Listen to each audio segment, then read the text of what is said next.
I'm the colorist, and there again, when you say colorist, there's quite a bit involved in it because, as I say, there's so many things that we have to watch out for in the making of a window. For instance, this is the design for this window in Brookline, and this is a section that you can see right there, which what I'm looking for is glass for the buildings. The color is, as a general rule, your background colors are your deep blues and your reds, and Koenig is also noted for its blues. And where this is a north window, you more or less is probably a little bit warmer sketch than you ordinarily would see. And for an east window, which is a morning light, or a west window, which is a southwest window, which is an afternoon light. Now see, this is the roof of this building, this color that I want to put in.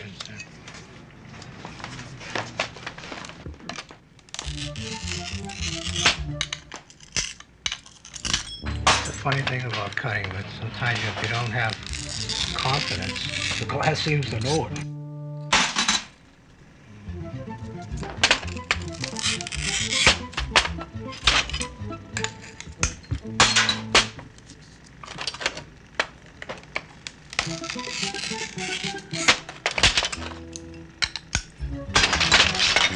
Take the rough edges off because when the painter paints, he could cut a lot of bristles off his brush with the sharp edges.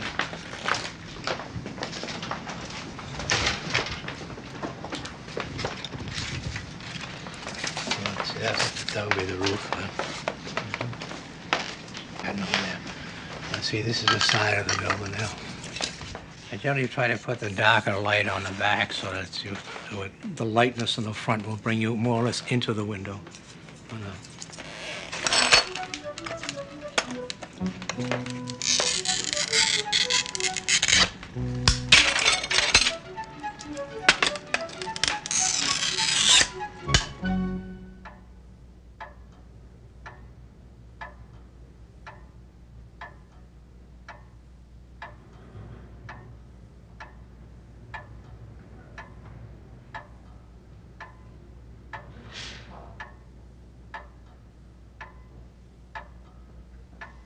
The details of the design are painted on the glass with ferric oxide in a gum arabic or damar varnish base.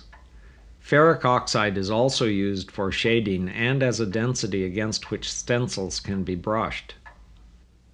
Then we start with a heavier mixture like that.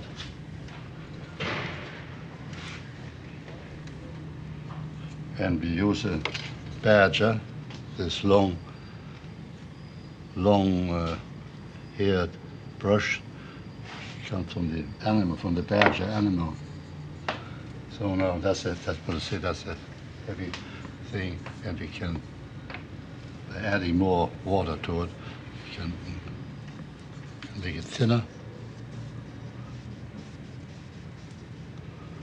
And we can also give it a different texture. We can, if we wanted to, we can make streaks if that happens to be pleasing to us for whatever else we may want to do. We can do things like that. We can stipple it. That gives it another texture. And when this is dry, one can also, aside from stenciling, one can rub it with the palm of the hand, you know, like that, when this is dry, not before. It does not have to be slaved in detail what the cartoonist did. We are fortunate in that we have been able, in this story at least since the beginning, to follow our own bents. So there's a little bit of the idea of let freedom reign, not develop into slavish copyists, which is the bane of many people. But the main truth is, have we liked what we did over these years? And I have only one ringing answer, and that is yes, indeed. Absolutely.